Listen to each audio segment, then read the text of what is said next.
Salut tout le monde, j'espère que vous allez bien les amis. On est parti pour une nouvelle vidéo spéciale Mercato, 20e épisode de cette série Zap Mercato. On a encore à peu près 2 mois de Mercato, un petit peu moins, devant nous. On va démarrer avec une information qui concerne l'AC Milan, qui est tout proche cette fois-ci de finaliser l'opération Christian Pulisic. L'ailier américain devrait donc découvrir un nouveau championnat après l'APL et ce passage du côté de Chelsea qui a été plus ou moins une réussite pour lui, avec une saison, par exemple la dernière saison qui a été vraiment galère pour l'ailier américain. Pulisic va donc découvrir la Serie A, l'AC Milan, avec évidemment la possibilité certainement aussi d'avoir un rôle un petit peu plus important que celui qu'il a eu à Chelsea.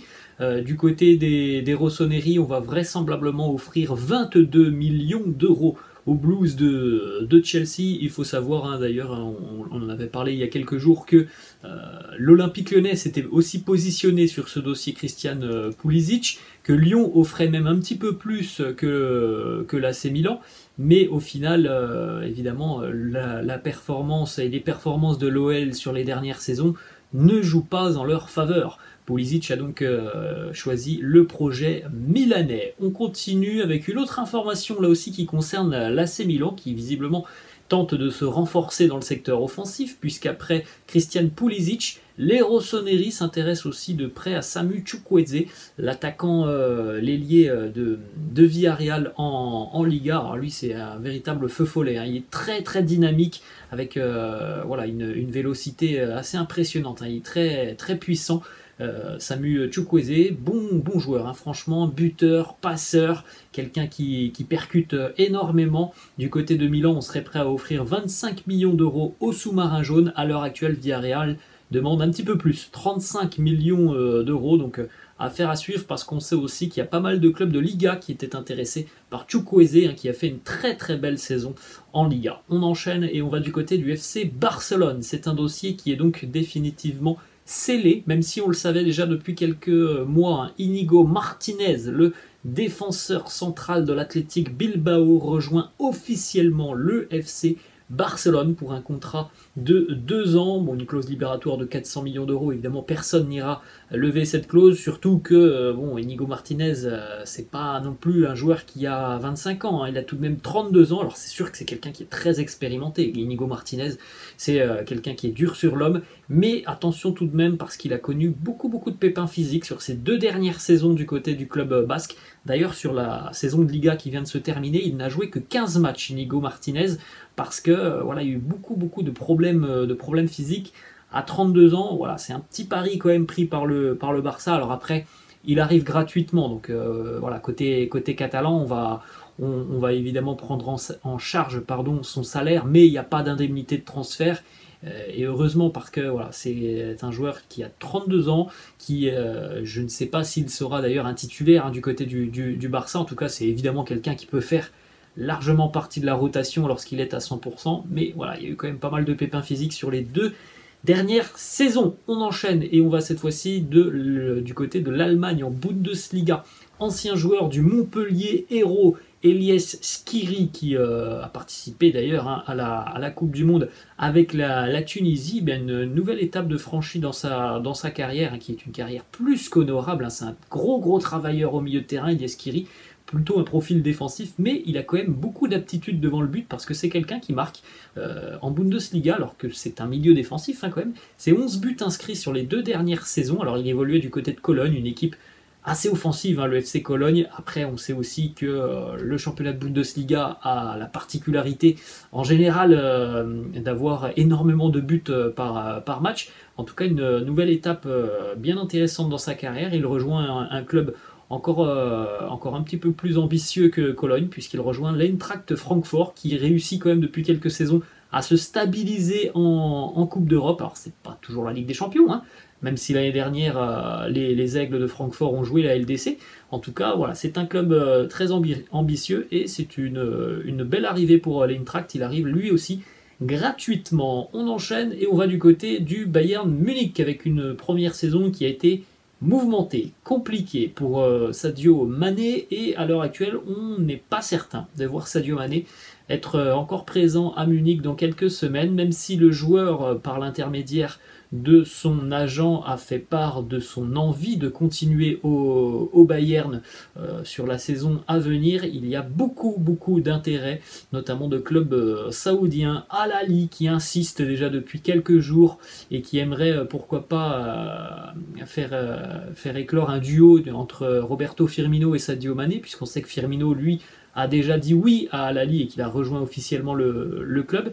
Il y a d'autres équipes aussi qui sont intéressées par Sadio Mané. À l'heure actuelle, Al Ahly serait l'équipe qui a montré le plus d'intérêt pour l'attaquant sénégalais.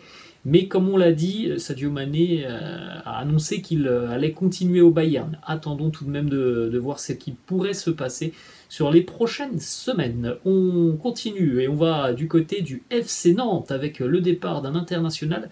L'international algérien Andy Delors va quitter les Canaries. Alors on rappelle qu'il était arrivé au mois de janvier, Andy Delors, qu'il était arrivé pour aider le club dans son objectif maintien. Alors le FC Nantes s'est maintenu un petit peu miraculeusement sur la fin de saison. En tout cas, c'est pas grâce à Andy Delors, puisqu'il n'a même pas marqué un but cette saison, Andy Delors, sur son arrivée du côté de Nantes. Donc il va quitter les Canaries et il va s'engager du côté du Qatar avec le club d'Oumsalal. C'est déjà le 12e club de la carrière d'Andy Delors. C'est impressionnant, c'est véritablement un joueur globe-trotter. Andy Delors, il a la bougeotte, il a du mal à trouver il a du mal, ou alors c'est son choix tout simplement. Mais voilà, il n'y a aucune stabilité en général dans un club pour Andy Delors. On continue les amis, on va du côté d'Arsenal. Cette fois-ci, c'est fait. Le Here We Go de Fabrizio Romano a été annoncé. Le milieu de terrain anglais de West Ham, Declan Rice, va s'engager donc avec les Gunners. L'officialisation est toute proche. Là, c'est une histoire d'heures ou de jours. Ça va chiffrer énormément quand même pour Arsenal. On avait déjà vu le mercato des Gunners à l'été 2022 être un mercato vraiment excitant, avec pas mal d'arrivées de joueurs très intéressants. Et du côté d'Arsenal, on a repris un petit peu la marche en avant encore cet été avec Declan Rice. Il y a certainement Jurrien Timber aussi qui arrivera.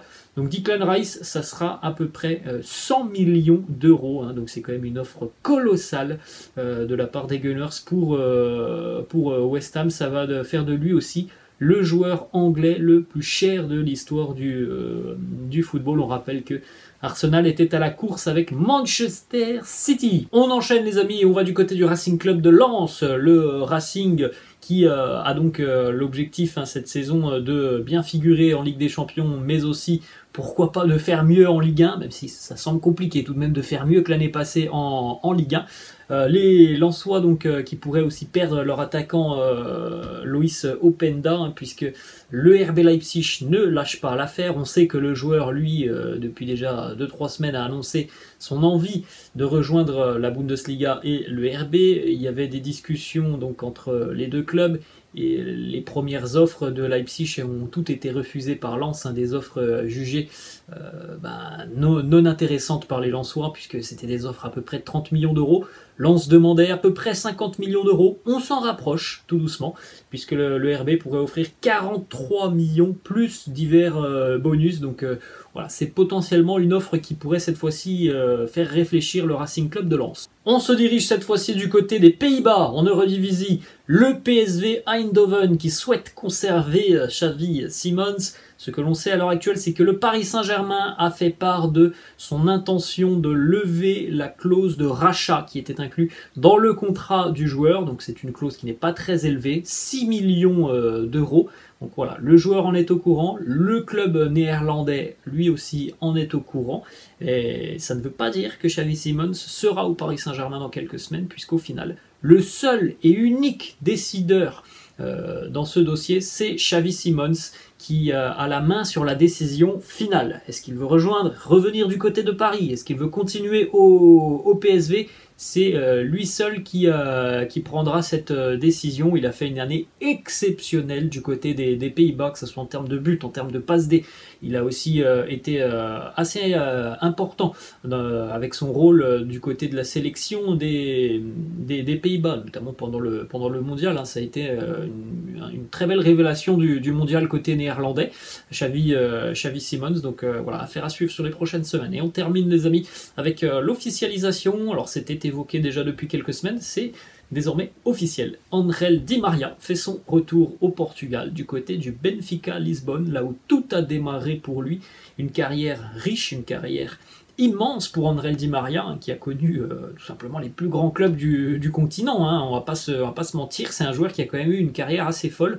Ángel Di María, donc la boucle est peut-être bouclée pour lui, où il va terminer donc du côté du Portugal, avant peut-être de retrouver l'Argentine dans un an. Donc contrat de 1 an pour Di María du côté du Benfica. Voilà les amis, la fin de cette vidéo, j'espère que ça vous a plu. N'hésitez pas comme d'habitude à lâcher un petit pouce bleu, n'hésitez pas non plus à vous abonner à la chaîne, je vous laisse et je vous dis à la prochaine. Ciao.